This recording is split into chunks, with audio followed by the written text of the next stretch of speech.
random viewers. Hopefully. There's definitely nobody watching yet. All right. But when they click play later, then they will see this. So, thanks for joining me. My pleasure. I got my buddy Jimmy Kuratz here. He's got a big van parked in front with his name on it. That's how you do marketing. Yeah. It's the only good marketing I've come up with so far, so I'm pretty proud of that. So I had a brown van, and I painted it white with $32 worth of house paint, and then put my logos all over it, which has been good as I drive around America and stuff. Then people actually have added me and watched my videos. People randomly in the parking lot going, "Oh my God, you're so funny." I'm like, I don't know how we know each other. They're like, "Oh, no, I just Googled and watched your stuff." And I'm like, "Oh, that's good." Yeah, that's cool. So I would do something like that, but I'm a really bad driver. Then everyone would just be messaging like, "You cut me off, asshole." Yeah. Luckily, I haven't had a problem with that so far. I mean, nobody's messaged anyway. I'm sure I've not done a perfect job driving. Anyway. I did some marketing for one of my companies, Golden Cricket, and I left a bunch of flyers on people's cars in front of this, like, healthy co-op food place. And I was like, "Yeah, I'm doing marketing. This is a new thing I'm trying out." I was all excited about it. Within like 10 minutes, someone messages the website and is like, "Hey, asshole, stop putting shit on my car." That's hilarious. I had heard so. I was doing a show and ticket sales were low, and somebody had told me one of the things you can do is hand out your flyers with a QR code on it, put on the back like, "This is a free ticket." So you get a free ticket to come to the show, and any of your friends who come along, they can just use that QR code, and they can buy a ticket. And I was like, that's actually kind of a good idea. Now, maybe you have to try that more than once. I tried it once. I handed out 30 of them, and not one person showed up for it. So I went, well, that was a waste of time, I think. I mean, 30's not that many. If you handed out like 1,000 and you got 0, then I'd be like, all right, I'm a little worried. But I did the QR code flyer thing for my hour that I recorded the other week. And after I had finished designing, printing them, cutting up, I got an email saying, "Your QR code trial has ended. You need to pay $120 to keep it active for the next year." And I'm like, I just need it for one more day. Yeah. So I paid the money. All right, and then I get the Barkers. I pay the Barkers. They're out handing out flyers. And then my buddy calls me. He's like, "Oh, I'm trying to buy a ticket." And it says sales ended. And I look, and Eventbrite stopped the sales an hour before the event started. I'm like, "No, this is prime time. This is when I have people out there giving out my stuff." So who knows how many people scanned it. And yeah, it's great when you try something new and then some of the wheels fall off, and then you don't really get to find out any data from it. Yeah, that's life, man. Just nothing really works out. Everything just kind of fucks up in every way. That's why I feel like trying hard is overrated. I feel like you shouldn't try that hard at anything. Just kind of coast. I don't know. Unless you're like living in poverty, then you should try to get out of it. And I don't know what the saying is, but I did hear a guy, Eric Thomas. I don't know if you know who he is. He's a Black American motivational speaker.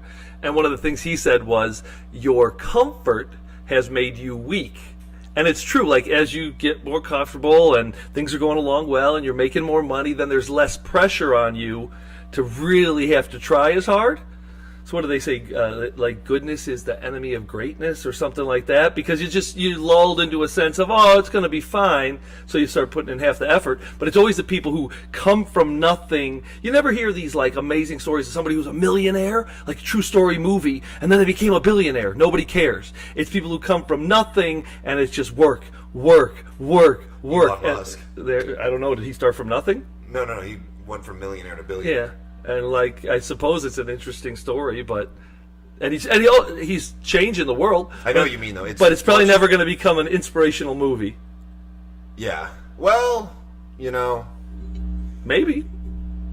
Just hasn't happened yet. I know what you mean, though. It's way harder to go from 0 to 1 million than 1 million to 1 billion. I mean, I don't know if it's harder, but it's more inspirational for the average person, because the average person is starting somewhere closer to 0. Going from 1 million to 1 billion is still really fucking hard. Oh yeah, I can't imagine how difficult. Starting with 1 million versus starting with 0 is like you're playing a different game. It's a world of difference. Yeah, of course. But yeah, the whole rags to riches thing. That's always more inspirational. probably. Yeah, I think so anyway. It's like I watched. Have you seen? There's a movie called American Underdog about the quarterback for the St. Louis Rams in 1999. Kurt Warner. Have you ever watched that movie? No. Well, if you've watched that movie, or if you haven't, watch it again. It was great. It's just about him and his struggle from nothing to becoming a Super Bowl champion. Anyway, interesting movie. So, I like to think that that's my story. Not really in comedy. I never wanted to be a comedian, and look at me now. Still nobody knows me. But you've been paying your bills with comedy for how long now? Yeah, I mean, it's... Like, that's your whole living. I don't know if I'm... Yeah, that is correct. During the last 5 years, really. That's fucking dope. Well, I wouldn't say I've been paying my bills. 1 year, I put all my effort into it and paid all my bills. And then, like this trip, I'm paying all my bills and making money. And that's great. But also, like, when I haven't been touring, I was just renovating my house, and my missus was making all the money. So there was like a year of that as well. But since COVID, all of my income has primarily come from that. And in 2023, when I did my tour, I said to my missus, you can't work in America, because we live in Australia, and she's American as well. But I said, when we come here, you cannot work. I'm going to just do comedy as our only way of paying the bills. So we came to America with $20,000 in the bank, and when we left, we had $20,000 in the bank. So I was pretty happy with that, because as an unknown comedian to accomplish that, I felt like that was a big deal. It hasn't translated. The thing that's crazy is, it's not like what you want, of course, with any business is this, right? But with comedy, it's been like this.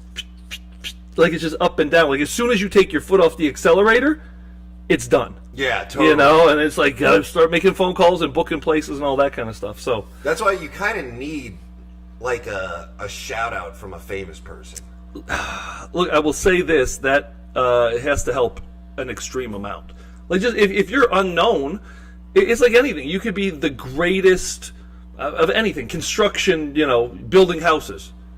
You could be the greatest architect, whatever it is. If nobody's ever heard of you, it doesn't really matter. Like, you gotta get a leg up from somebody. Is that the saying? A leg up? A hand up? Whatever the hell it is. A wristy? A hand job? It's good if you can get a little help and get noticed and stuff like that. And obviously social media does that for people. But now there's so many people on social media that even if you've got, like, a good presence, it's not good enough. It needs to be a great presence. And then you get really known on social media for what you're doing, and then they put you on stage somewhere, and because you've been putting all your time into social media, you're terrible on stage.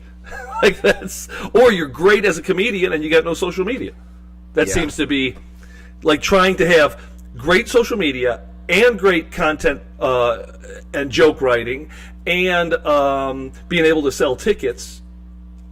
It's a rarity. And it's not easy. Like, I've been at this, so I've been a comedian for 10 years. First 5 years is just that kind of like an apprenticeship. Like becoming a neurosurgeon. In the first 5 years, all you're doing is taking basic sciences. And then the next 5 years, they've been letting me work on cadavers in the lab, kind of a thing. And now I'm at that point now where if I keep putting in the effort, my hope would be during the next 5 years, you actually start to not just break even, but, like, I'm starting to get the cream of this. But who knows? Like, predicting the future, right? Because then you got guys who have been doing it for 25 years and nobody's ever heard of them, but they're making, like, they're known enough that they're making money and they're selling tickets, and then all of a sudden they do something, whether it be on social media or they get a shout out from somebody, and then an extra few 100,000 people start to take notice, and their Instagram goes from 30,000 followers to 200,000 followers in a matter of a year. Like, I know somebody who that happened to recently. He was at 1,000 followers. He's been doing this for 15 years. Making money, doing all right, and now he's at 215,000 followers in 1 year. That's crazy. Yeah. That's just posting viral content. Yeah, that's it. And I was asking him, like, has your comedy changed in the last year? And he was like, no. I'm doing the same thing.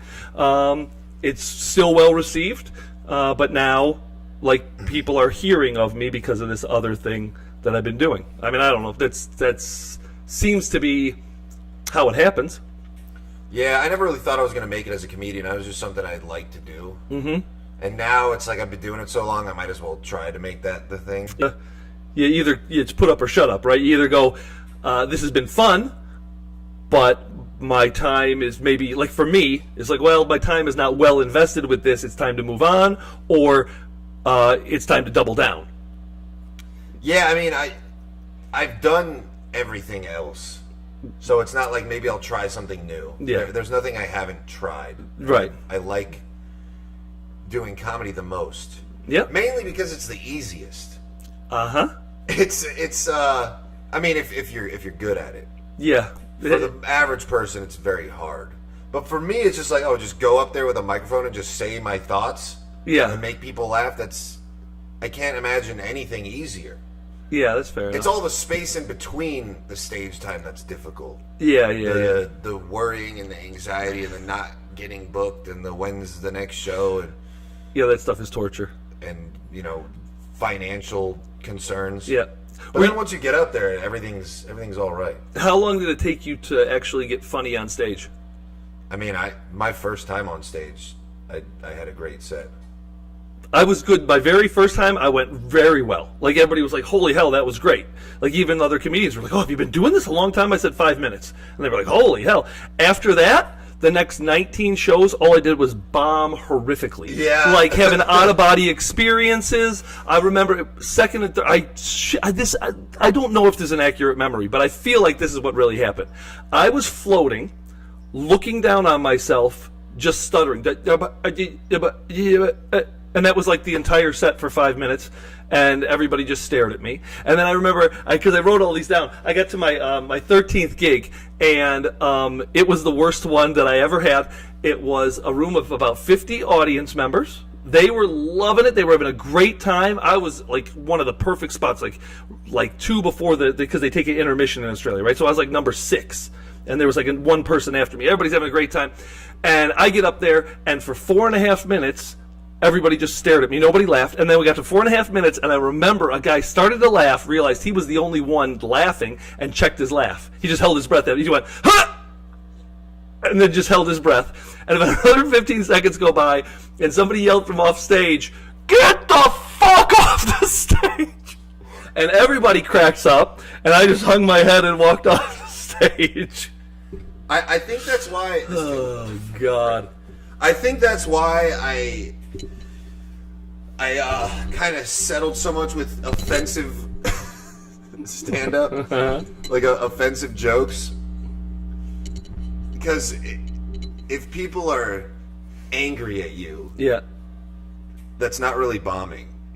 Yeah, fair enough. In a way, if people are like yelling out shit, like bombing is when it's silent. If people are angry at you, that's not bombing. That's making the crowd hate you.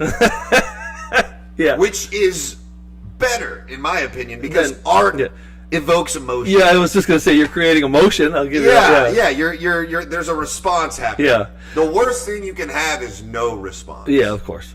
I'm in the same boat though. Like my first time at the Show Up Go Up at the Comedy Store in Hollywood. My buddy, I hadn't done stand-up yet, but I'd been meaning to. Yeah. Or maybe I did one mic, and it went well. And he put my name in the bucket, and I was really nervous. I was shaking, even though I was drunk. I was still shaking. Yeah. I went up there, and I fucking crushed. And I had the whole place was dying. Maybe like a dozen people came up to me that night. Wow. And they were like, you were so good. You were the best all night. And I was like, that's it, I'm moving here, I'm doing comedy. And then every time after that, I bombed. Every time I did that Comedy Store mic for 3 years. Oh, my God. Terribly. Yeah, I after the first 8 months, everybody, I mean, I could hear people, and I knew there was a rumor going around like, this guy is terrible. This guy is so bad. Because I just would test jokes. I would go up with my little notebook, I have 2 words on the little piece of paper, a little spiral phone, and I knew those 2 words reminded me of what the joke was. So then I would do it, and then I would flip, and I would go to the next one. And all I was doing was just testing material. But, 8 out of 10 of them did not work. So, and then I would never do the same ones, because I was just trying to figure out, how do you write? How do you structure sentences? So in 8 months, I don't know, I probably tested 400 jokes or something like that. and probably 30 of them were good. So I right away had like 15 minutes worth of not just like non sequitur type of stuff, just like one joke after the other. But nobody had ever seen it, so they were just like, this guy is horrific. But I do feel that is such, obviously, and comedians talk about this. I always say it is the most important quality in a comedian when you first start is to build up metaphorically the scar tissue on your jaw from just taking punch after punch. And then because I remember I was like 20 gigs in and I went, this is just horrible. And I said, well, if I can make it through this, it has to get better. At some point, it has to get better. Yeah, my first year and a half, I was drunk, and it was just bad. I was just reading my notes, hammered, for 3 minutes, thinking I did something. And I mean, I did. I went on stage, but I wasn't learning. I wasn't getting better. I was just getting drunk. Yeah, and saying that I picked up the mic, and then I quit drinking before I went on stage, and then in that next month, I got good. Skyrocketed. I got booked on my first show. The first mic I did sober, I was like, this isn't gonna go. I was still convinced I could only be funny drunk, which is a stupid alcoholic young kid perspective. Yeah. And I just happened to stumble upon a mic while I was sober, and I was like, well, I got to do this. And I remember feeling like everyone kind of looking at me like, who's this fucking guy, And then I went up and crushed, and everyone was like, that was great. And I was like, oh, I can do this. I don't think I've ever, maybe once or something, but I don't think I've ever been drunk on stage or stoned or anything, because my philosophy with it was I want to feel the pain. I want to feel how horrible this is, because then after that everything gets easy. I once lived in an abandoned building for 3 months, and it was horrible at the time, but looking back on that now, of course, and that was in England because we ran out of money while we were traveling, and looking back on it, there's nothing. That's the most important thing that's ever happened in my life, because after that, everything's easy. Yeah, well, you've never been a drug guy. No, I can't handle it. A drinker either, right? No, I can't really handle it. So I've tried. I played sport for 20 years, and you try to all the rugby clubs and Australian rules football, and you try to build your tolerance, and I never could. That's a blessing. Yeah, it's good. There's nothing good that comes out of being able to handle a lot of drugs and alcohol. Yeah. It's and everybody always points out I'm a cheap date. It's like being good. I'm really good at shoving large objects up my ass. it's some fucked up Guinness World Records that serves no use. Yeah. There's no practicality. Unless you got an OnlyFans page, then. Yeah, very practical. $1 million idea, that one. That's true. That's true. There is a market for everything. Yeah, well. And I mean, you can say that being a big drinker is never any good, but it worked for Bert Kreischer. Yeah. I don't know that worked for his comedy, but it worked for him getting famous back in college. Yeah, but imagine if he never would have drank. Yeah, maybe. I don't know. That's too big of a leap. I was thinking about this the other day. I think that drugs are responsible for most of my success. Every good thing that's ever happened to me has been under the influence of some sort. It's an interesting question. Not that you asked a question, but the idea of transcendental meditation is this idea where, you meditate and you get yourself kind of into this zone. And I guess drugs and alcohol do that to some degree. So instead of having your mind cluttered with all the conscious stuff from all your day, you're trying to separate that so you can really get down to what is the self and full self-expression, right? And so on one end, you've got the work all day in a cubicle. On the other end, you have this freedom of DMT. DMT? Yeah, that's right. And so, it's trying to get to that and beyond through the meditation thing is what they talk about. I don't even do it, but and I think drugs at least get you kind of part of the way, but then you're dependent on that as a crutch, and then it's never really real if you were able to do it through meditation. Yeah, well, I have a bit actually about how crack is like transcendental meditation, because you just clear your mind of everything, repeat a mantra over and over, and that mantra just happens to be more crack. But that's so true about like psychedelics. They allow you to get to the same place that meditation gets you, but you still have to do the work. Like you have to, you can get these realizations and epiphanies, but if you don't do anything about it, then you're just one of those like goofy spiritual people that think they're elite because they saw a multi-dimensional fractal. Yeah. And it's like, that's cool, but you need to figure out how to like embrace that and work it into your life. Like I realized I need to quit mushrooms when I heard someone saying, if you are saying that psychedelics open your perspective and then you just keep doing them every day, then it's the medicine is not working. The point of the medicine, you stop taking it. Yeah, at some point you got to have I went action. sober, and then I started enacting all these kind of lessons I had been taught, and I was like, oh, I figured it out. I guess it worked. Yeah. But it took years of doing psychedelics pretty much daily. Yep. To get to that point. Oh shit. Careful with that table. Apparently we won't touch that. Yeah. I need to get a new one. No, it's good. It's good. The table doesn't really exist, man. Yeah, they can't see it. Have we got anybody watching yet? Yeah. We got 7 viewers. Fuck Shout out to Vegan Dolls on YouTube. Vegan Dolls. Is that what it is? Vegan Dolls? That's their username. Okay. Oh yeah, I see that They're now. saying a bunch of stuff. Yeah. And thank you for your nice messages. Now, I'm not a vegan, but I used to eat one. She was lovely. No, about a doll. But I do think it's important to have a diet that is high in raw vegetables and raw fruit. However, being a vegan is like a lot of work. Have you ever tried it? I think I went about 3 days. Yeah, it's too much preparation and stuff. So you're some kind of a legend to be able to do that. I think I'm actually anti-vegetables. Well, you're wrong.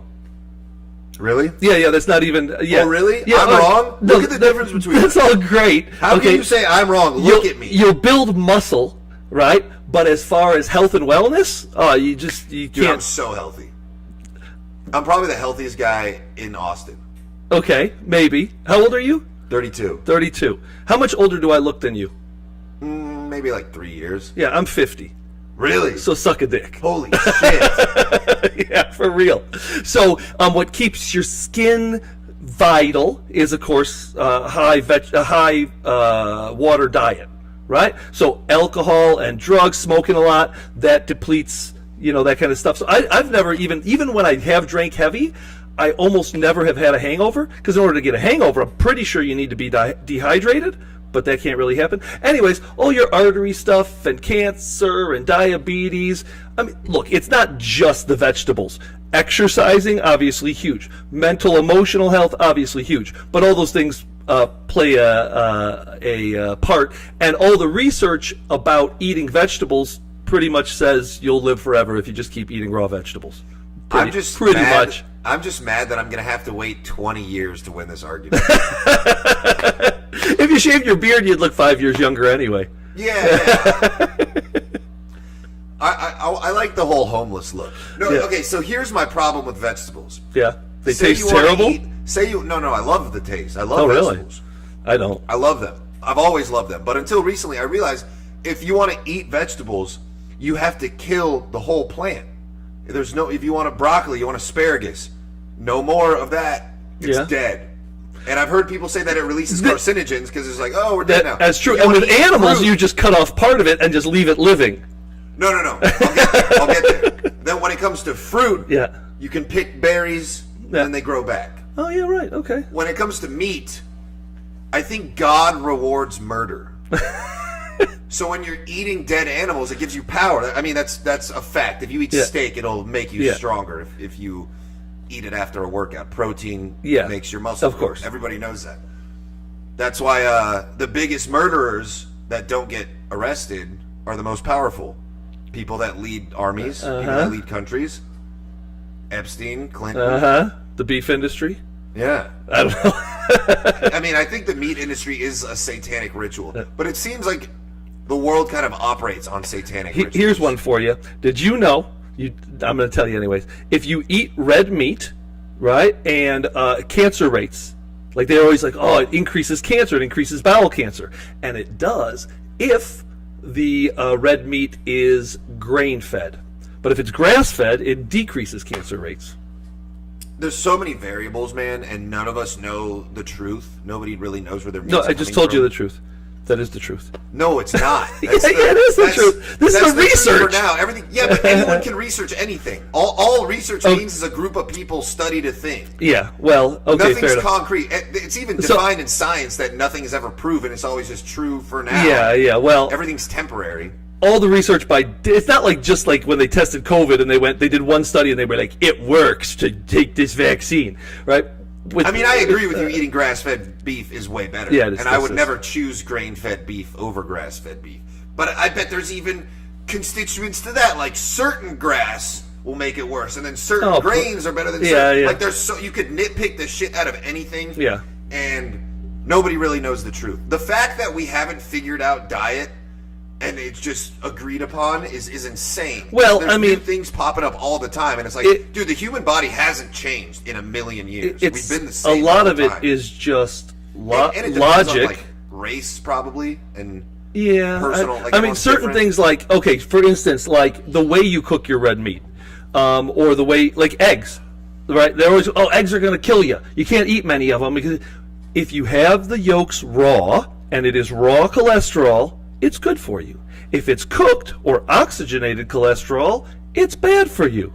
I've never heard that. That's what because about salmonella? You haven't read the research. Well, you got to cook the egg whites, and you don't necessarily have to eat the egg yolks. Like I cook my egg yolks and get rid of them. You don't eat the yolks? No, because you got to be yolking. No, I love it. Actually, that was great. I really appreciate that joke. But like, you need to eat egg whites is great for protein. And all the fat soluble vitamins are in the yolk. So if you're going to have it, you have it raw. I don't know how the hell we've gotten into this. Yeah, dude. What the hell does this have to do with comedy? Well, this is what I tried to tell you when it comes to doing a podcast with me. I am not funny. Like I have prepared systems and built systems for how to memorize and how to develop jokes and how to tell jokes, and I've become very efficient at that. But deep down, I'm not funny at all. I just started doing comedy as a challenge to prove that I could do it, because I had this friend that was so funny but totally uncommitted to everything, and he was freaking terrible. And I was like, I bet I could do that, even though I'm not funny.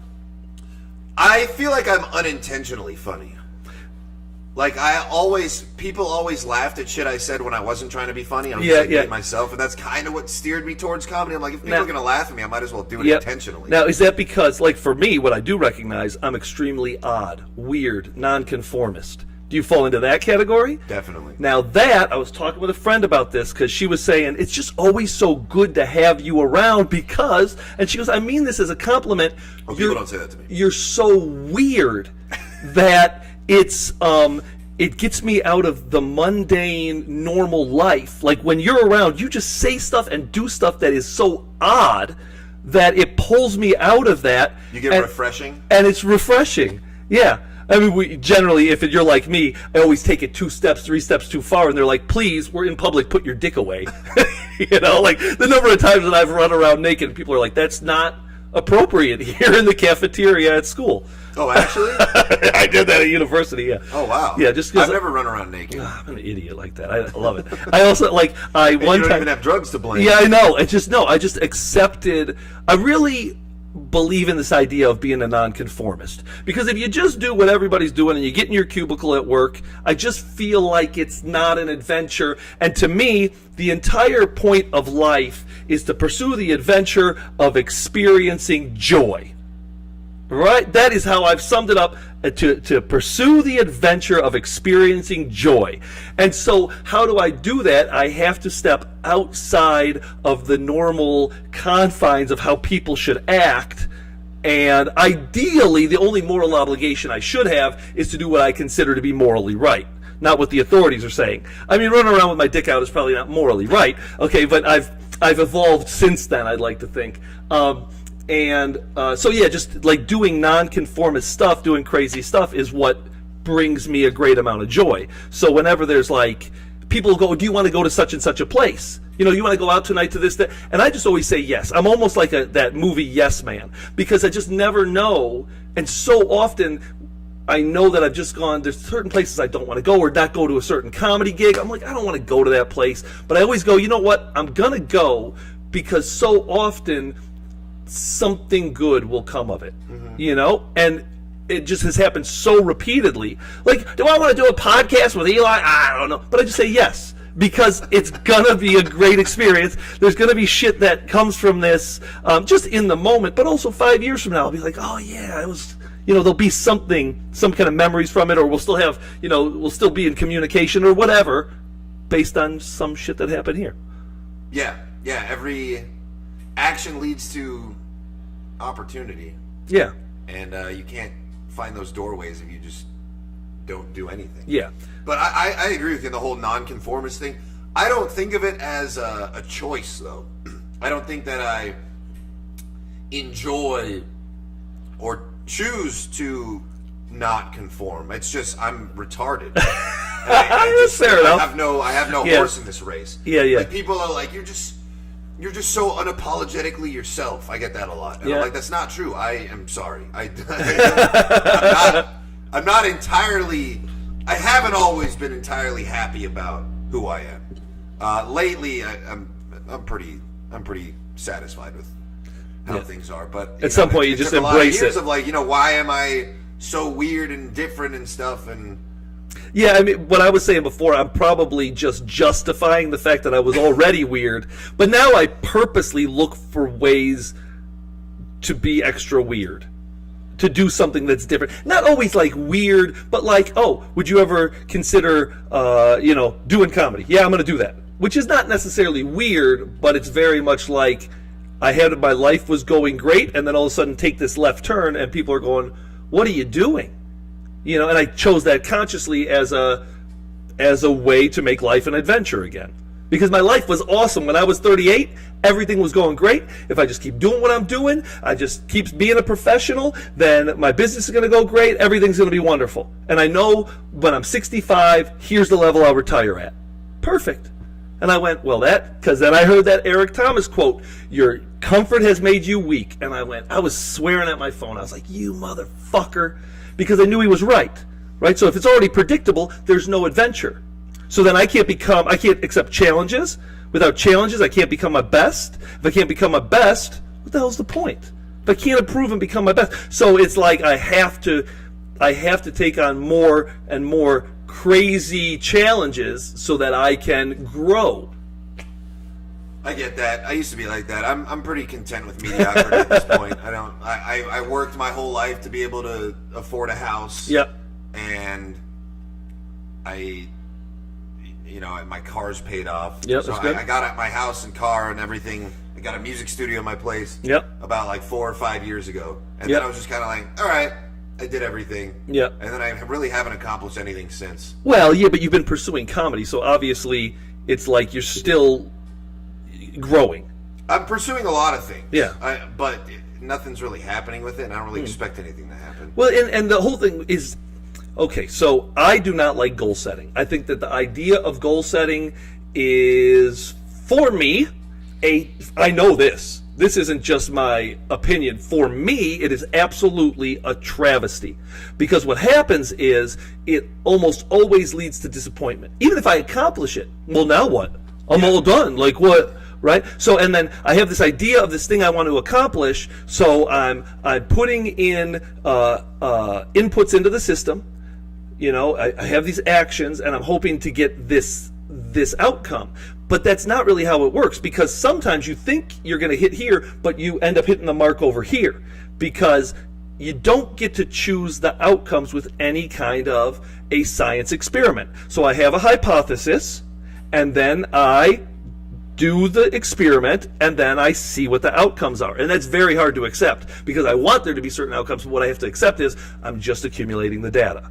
Okay, so now I've got that data. Now if I want to change the trajectory, I'll do the research again, but I'll change some of the variables. I don't know where the hell I'm going with any of this, except that I don't like goal setting. I like just having projects, because I can predict what I'm going to do for 6 months, and then that was the point. It doesn't matter, man, like what comes of it. The only thing that matters is I'm growing.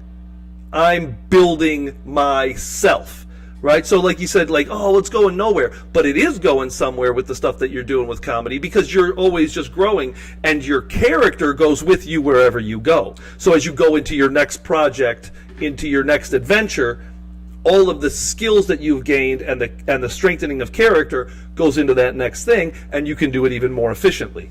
Yeah, for sure. I just like to have zero expectations, so that when things happen, I'm like, oh, never. Yeah, it's a surprise. Yeah, woohoo! Because then if I'm like, I'm gonna be the best, and then it doesn't happen, then I'm like, oh, I suck. God damn. Sorry.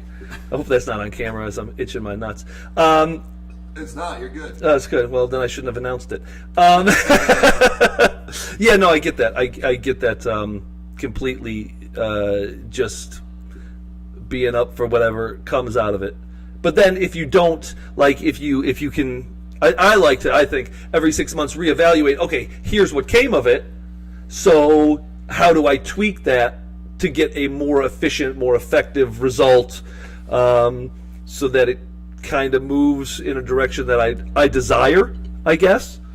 And a lot of times we end up focusing on that from a financial position because that's just the real world, so as I'm doing stuff with my comedy and my ticket sales, like, I can't just be in it for like, oh, it's all about fun, because at some point I have to go, all right, well, how do I make it more efficient so that it's less emotionally traumatic? Yeah, it seems like the key to everything is just viral content. Yeah, whether it's you're a comedian or a business owner, like, well, you need to get attention on you. Yeah. The easiest way to get attention is viral clips. Yeah, that's true. But however, what you do see with a lot of people is they'll go viral on Kill Tony, or they'll have some viral thing on the internet, and they've got a couple of videos. Now what? So now when the talent agents come and they're like, all right, we want you to do a show, do an hour on a comedy stage, but you've only got 3 minutes of material. So it's like getting discovered is only so helpful if you're not already undeniable. So you better first be undeniable. If you want to be respected by people that you value, yes, but also there's a lot of people that get famous on TikTok and they sell out shows and they suck. And it's like, well, how long is that going to last, though? Exactly. Like, but you can criticize that, but at the same time, they're still making money. Yeah. And it's like there's really no honor in showbiz. Yeah, well, that's true. Like, guys like us that are comedy snobs can look at that and be like, that's hack. I heard that joke 10 years ago.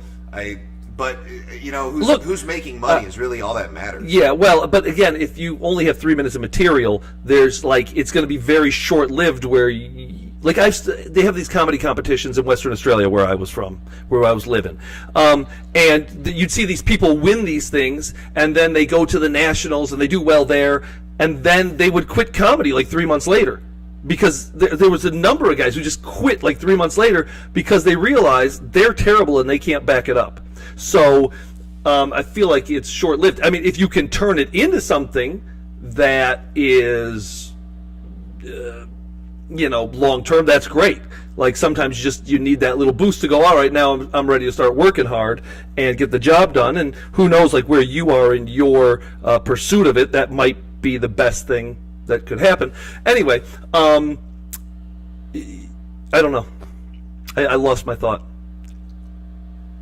I know people that they blew up on Kill Tony, and that was like their first time doing comedy, and now they're selling out all over the country. That does happen. And they were not funny. Fucking terrible. We're at like 700 episodes in, right? Or something like that. And they have 8 people each time, so there's been 4,200 to find 5.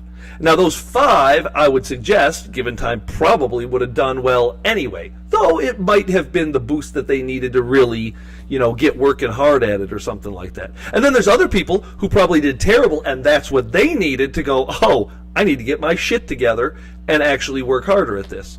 But it's one of those things, probably, there's that saying, I don't know if it's true, but cream will always rise to the top. I mean, it's true of cream. I don't know if it applies to humans, but the thing that works, like getting discovered. How many great comedians? Like, I would say in Austin, from just my observation, there's 50, 60, 70 comedians who have an hour that have a good hour, right? But I'm not sure. but let's say that there's something like that. I mean, there's some of my favorite comedians don't have an hour. Okay. Well, I mean, there's a lot of people that I've run into that have like an hour or something close to that, and they're very funny. But it doesn't count for anything until, like you said, somehow you get noticed. And so I did a great hour, and it doesn't matter. That's right. It's so painful because it's like But like what you said about bringing the experience, it's like now I know I can do an hour. Yep. And the next time it'll be better. Yeah. And eventually, the next time of the next time of the next time, eventually special. Boom. Yeah. And it gives maybe you some money comes. It gives you the confidence to go, oh, like I know who I am. I can sell tickets. I can say to some venue, look, I can do this, and I know that I can. So then they're more likely to see that confidence in your voice and say yes. And one show becomes 10 shows, becomes 100 shows, what have you. But the thing that works 100 times out of 100 times, not yet for me completely. But so getting noticed. If there's 50 comedians here in Austin, and then across the country there's 10,000 incredible comedians who aren't getting noticed. How often do they get noticed? 5 a year or something like this. The odds are not great, but the odds of selling your own tickets and growing that side of the business, that works 100 times out of 100. But all processes take time. It doesn't happen overnight, right? So you have to build that. Like I'm 5 years into building it, and there's certain things I figured out about selling tickets that are very applicable, and some things I still haven't figured out yet.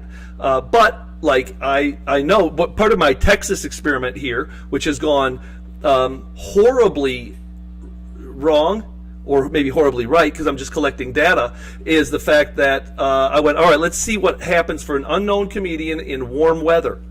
When I'm competing against the weather and the different gumbo celebrations or whatever the hell's been going on in Texas. And the answer is, I'll only sell like 35 tickets a show. But when you do north of the Mason-Dixon line in the winter in the northern part of the U.S., and there's nothing else to do, and you're in towns of like 6,000 to 12,000, I was averaging 81 tickets a show. So the biggest competition, that's what I figured out. This through my experiment here in Texas and the stuff I've done in the Midwest and whatnot, my biggest competitor as an unknown comedian is the weather. Interesting. Yeah. So that makes a lot of sense. Once you're known, you want to be in towns of 100,000 where the weather is great and people can easily get to your show because you're a known name. They're like, I just want to go see that person. But before that, like I know I've had 180 people come to a show, and I get up on stage and I go, look, I'm so flattered you're all here. It's not going to make me have a big ego. I know that you're all here because it's 20 below zero outside, and there's nothing else to fucking do in Decorah, Iowa right now. And everybody starts laughing because it's the absolute truth. And then they see the show and they're like, oh, that was actually good. I'm surprised. I'll take it. Yeah. How many... Would you say most of your ticket sales come in the day before and the day of? No. There are a lot, but I would say a good percentage come in the first few days when people start seeing the advertisement. But the most important other thing I've discovered is the online advertising, and I fine-tuned it a little bit better now. It's only a third of the solution. 2/3 of the solution is that the venue has A6 flyers, the little 4x6 posters. In Australia, they call them A6 is the size. And they have them in a plastic sheath sitting on every table in the restaurant for 6 weeks. And it has a QR code on it. So people look at it and they go, oh, what is this? And they go, well, scan the QR code and it'll tell you. And then they scan the QR code, they go, oh, I'm going to go to that. Or they don't buy a ticket, and then what happens in the next, the 4 weeks leading up to the show is they see the advertisement on social media and they go, oh, this is the one that's happening there. Yeah, I do want to go, and they'll buy a ticket that way. So, but having those little posters on every single table, that is the single most important marketing advice that I have uncovered.